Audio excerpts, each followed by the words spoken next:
네, 2월 18일 금요일 새벽 예배 시작하도록 하겠습니다. 오늘 함께 나눌 성경 말씀은 시편 80편입니다. 제가 봉독해 드리겠습니다. 아삽의 시 인도자를 따라 소사님 에두세 맞춘 노래. 요셉을 양떼같이 인도하시는 이스라엘의 목자여 귀를 기울이소서. 그룹 사이에 좌정하신 이여 빛을 비추소서. 에브라임과 베냐민과 므낫세 앞에서 주의 능력을 나타내사 우리를 구원하러 오소서. 하나님이여 우리를 돌이키시고 주의 얼굴빛을 비추사 우리가 구원을 얻게 하소서. 만군의 하나님 여호와여 주의 백성의 기도에 대하여 어느 때까지 노하시리이까. 주께서 그들에게 눈물의 양식을 먹이시며 많은 눈물을 마시게 하셨나이다. 우리를 우리 이웃에게 다툼거리가 되게 하시니 우리의 원수들이 서로 비웃나이다.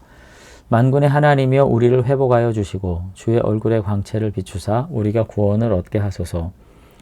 주께서 한 포도나무를 애굽에서 가져다가 민족들을 쫓아내시고 그것을 심으셨나이다.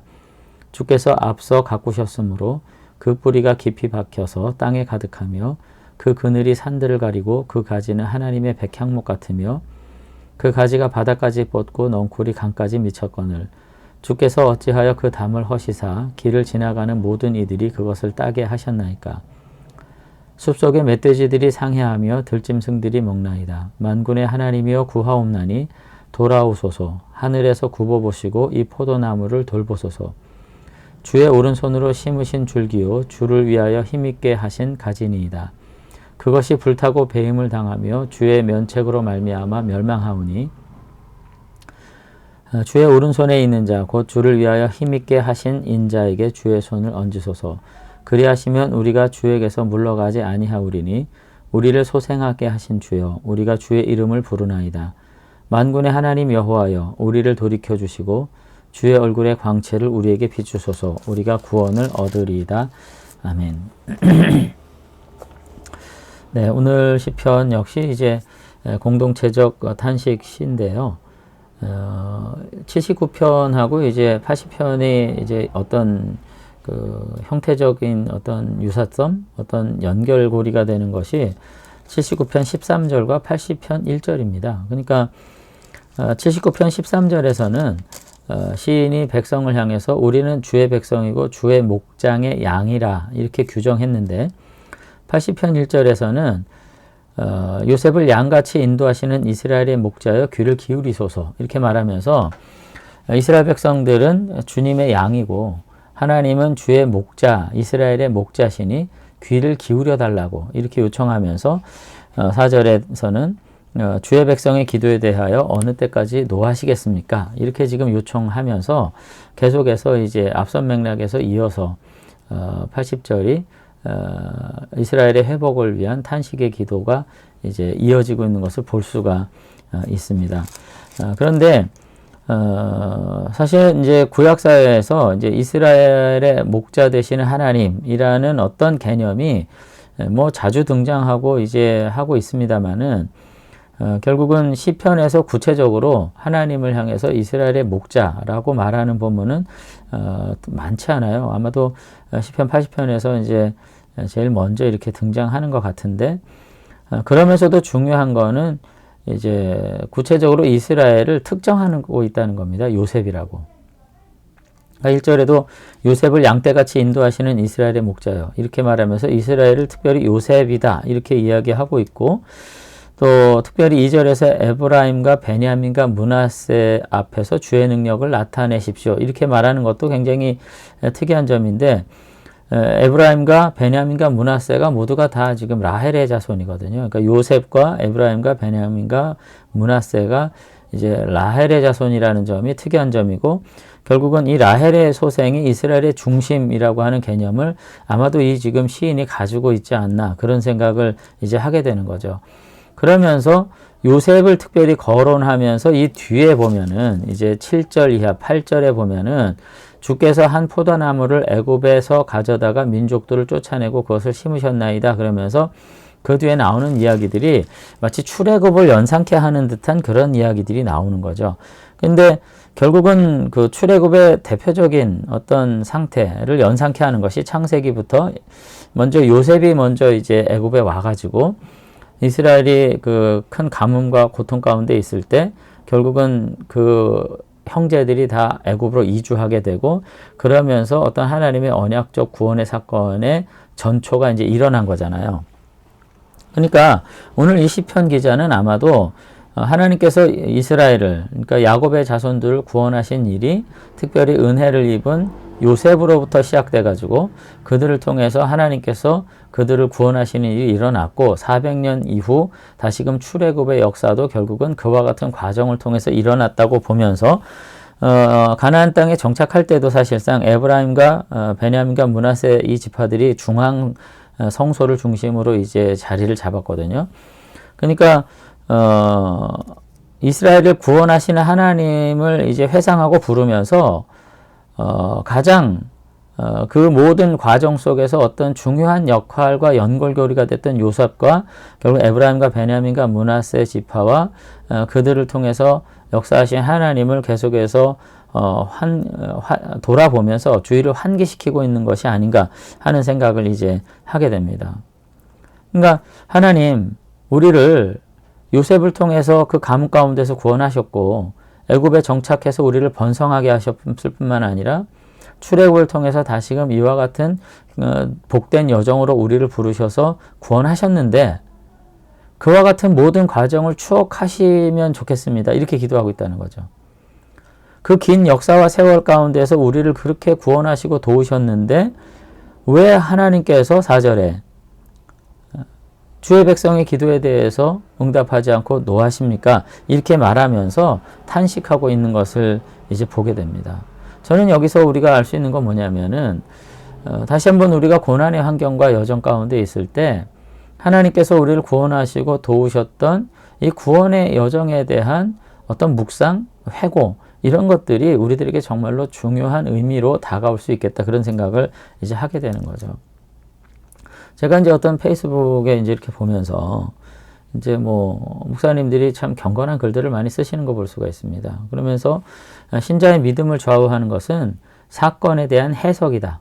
이제 강중민 목사님의 책을 이제 인용했던 것 같은데 어떤 일을 당했는가가 중요한 것이 아니라 그 일에 어떤 의미가 있는가를 우리가 해석하는 믿음의 능력이 더 중요하다. 이렇게 얘기하면서 큰 고난에는 하나님의 크신 뜻이 있고 큰 고난을 통해서 우리는 큰 은혜와 축복도 받게 된다. 이렇게 말씀하시는 것 같더라고요. 그래서 저는 그 말 전체에 대해서 다 이제 부정하고 싶지는 않지만 사실 내게 닥친 고난의 문제는 그냥 놔두고 어떻게 그것을 통해서 하나님 큰 축복을 주시려니 이거 믿고 이렇게 살 수 있겠나? 전 그런 반문을 사실 해봐요. 그거야말로 사실은 내가 당하고 있는 고난에 대한 사실 어떤 의미를 깨닫기보다는 그냥 덮어두고 그 고난을 받아들이라고 말하는 다른 표현이 아닐까 전 그런 생각을 하거든요. 저는 오히려 고난은 반드시 큰 축복의 시작이다 이렇게 말하기보다는 고난은 그 자체로 고난인 거죠. 역경이고. 그러나 그 고난을 이겨낼 수 있는 힘은 어디 있는가? 이전에 내게 베푸신 은혜에 있는 거죠. 나를 구원으로 인도하셨고 그 놀라운 축복의 걸음으로 인도하셔서 나를 지금 이 순간 믿음 가지게 하신 그 하나님. 그 하나님께서 지금 내가 당하고 있는 고난이 하나님의 본뜻이 아니라고 하는 거. 우리가 생각하게 되고 우리가 당하고 있는 이 고난 속에서 능히 이전에 나를 구원하신 하나님께서 능히 구원하시고 도우실 수 있겠다는 소망. 그리고 나를 도우실 일은 하나님밖에 없다는 그런 소망을 가지게 될 때 사실은 고난 앞에서 우리가 다시금 일어설 수 있는 힘을 가지는 것이 아닌가 저는 그런 생각을 이제 하게 됩니다. 그래서 이와 같은 맥락에서 결국은 시인은 계속해서 뭐라고 기도하고 있냐면 환란 이전의 상황으로 우리를 좀 돌이켜 달라고. 그러니까 14절에도 보면은 뭐라 그래요? 만군의 하나님이여 구하옵나니 돌아보소서. 하늘에서 굽어보시고 이 포도나무를 돌보소서. 이 자신들이거든요. 주의 오른손으로 심으신 줄기요 주를 위하여 힘있게 있는 가지니이다. 이렇게 말하면서 다시금 고난 이전으로 지금 자신들을 회복시켜 달라고 말하고 있고 결국은 고난 이전의 상황에서만 해결되는 것이 아니라 제 남북의 분단도 지금 이제 이야기를 사실 하는데 모든 이 분열된 왕국이 회복되고 결국은 온전한 하나님의 소유물로 다시금 완전히 회복되도록 도와달라고 이렇게 지금 계속해서 이제 기도하고 있는 것을 이제 볼 수가 있습니다.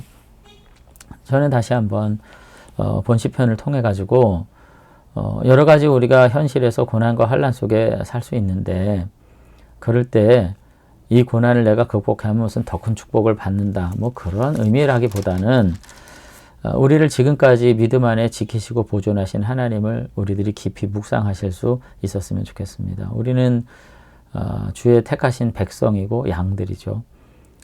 우리를 마치 출애굽을 통해 가지고 하나님의 땅에서 그의 기업의 백성으로 살게 하셨던 하나님께서 우리들도 믿음으로 부르셔서 지금 하나님의 거룩한 자녀로 살게 하셨는데 지금 현실 속에서 당하는 고난 속에서 하나님이 우리를 능히 도우시고 붙잡아 주실 것이라고 하는 믿음을 가지고 정말 끈기 있는 기도를 하실 수 있었으면 좋겠습니다. 그래서 지금 14절에 보면은 돌아보십시오, 굽어보십시오, 돌보십시오. 뭐 이와 같은 간절한 기도를 하고 있는데 이와 같은 단어들은 사실 출애굽기 3장 7절에 나오는 단어들이에요. 거기 보면 여호와께서 이르시되 내가 애굽에 있는 내 백성의 고통을 분명히 보고 그들이 그들의 감독자들로 말미암아 부르짖음을 듣고 그 근심을 알고 내가 그들을 구원하기 위해 너에게 나를 계시했다. 이런 내용들이 나오는 거거든요. 하나님께서 분명히 우리의 고통을 보셨고 부르짖음을 들으셨고 근심을 알고 계십니다. 앞서서 말씀하신 시편 기자처럼 내 주의 백성의 기도에 어느 때까지 노하십니까? 이렇게 말하지만 사실 다 보셨고 들으셨고 아셨어요. 이게 하나님의 심정이거든요. 이와 같은 하나님의 심정은 결국 우리를 구원하시기 위해서 힘있게 역사하시지 않을 수가 없는 거죠. 우리들도 마찬가지로 우리의 삶의 자리에서 당하는 고난은 그저 우리만의 고난이 아님을 여러분들이 기억하시길 바랍니다. 하나님께서 당신의 백성의 고통을 분명히 보고 그들의 부르짖음을 듣고 근심을 아신다. 오늘 그렇게 말씀하셨는데 우리들의 모든 고통을 보시고 부르짖음을 듣고 우리의 근심을 다 아십니다. 그 하나님 앞에 다시금 돌이켜 우리를 회복시켜 주십시오. 여러분 그렇게 기도하실 때 우리가 정말 하나님의 구원의 은혜를 이 모든 고통 속에서 체험할 수 있게 될 줄로 믿습니다. 그래서 19절에 오늘 시인은 확신 가운데 이렇게 말해요. 만군의 하나님이여 여호와께서 우리를 돌이켜 주시고 주의 얼굴의 광채를 우리에게 비추소서. 우리가 구원을 얻으리이다. 오늘 우리가 당한 모든 환난 속에서 오히려 하나님의 구원을 체험하는 놀라운 환희를 우리 모두가 누리게 될 줄로 믿습니다. 그래서 그와 같은 환희를 어려움과 고통 속에서 다시 한번 체험함으로 더욱 큰 믿음의 소유자들로 남은 삶을 살아가게 되는 저와 여러분들이 되시면 좋겠습니다. 한번 기도하겠습니다. 네, 하나님 아버지, 우리가 주님께서 주신 날들을 살아가는 동안에 이 땅에서 이런저런 어려움들을 겪게 됩니다. 건강의 어려움, 물질의 어려움, 환경의 여러 가지 고통들, 그리고 기도하는 가운데에도 하나님께서 마치 응답하시지 않는 것 같은 그런 답답함 우리가 누립니다. 아버지 하나님, 우리가 환난이라고 말할 것들의 목록이 수도 없이 많지만 그것들을 통해서 우리가 더 큰 축복을 얻는다기보단 오늘 이 모든 역경 속에서 구원하시는 하나님을 체험하는 환희를 우리가 정말 체험하게 되기를 원합니다. 이 모든 것들이 나의 생명과 삶을 붙들고 있는 것이 아님을 다시 한번 기억하게 하시고 우리의 택한 백성들, 주의 목장의 양들과 같은 우리들이 하나님의 돌보심 가운데 살아가고 있음을 다시 한번 고백하오니 아버지 하나님, 우리의 기도를 들으시고 우리의 권고를 보시고 우리의 모든 근심을 아신 하나님께서 다시 한번 우리를 믿음의 반석 위에 태우셔서 아버지 하나님의 성호를 찬양하는 환희를 누리도록 하나님께서 우리를 붙잡아 주시옵소서. 특별히 이 아침에 우리 모든 고통을 당하는, 어려움 당하는 우리 모든 교우들 하나님께서 온전히 붙잡아 주셔서 고난 속에서 하나님의 능력을 체험하는 가운데 세상을 향하여는 더욱 담대한 사람들로 세워지는 은혜가 있도록 하나님께서 축복해 주시옵소서. 아버지께서 우리를, 우리의 믿음의 회의를, 우리의 삶의 방황을, 우리의 삶의 고통을 거저가 두시는 하나님이 아니신 줄로 믿습니다. 다시 한번 든든한 믿음 안에 세우셔서 기쁨으로 주님 찬양하도록 축복해 주시옵소서. 주님께서 우리 회복해 주실 줄로 믿사옵고 예수님 이름으로 기도드리옵나이다. 아멘. 네, 다시 한번 고난 속에 주님 체험하는 가운데 담대한 백성들로 회복되는 우리 택한 자녀들 되시기를 주의 이름으로 축원합니다. 감사합니다.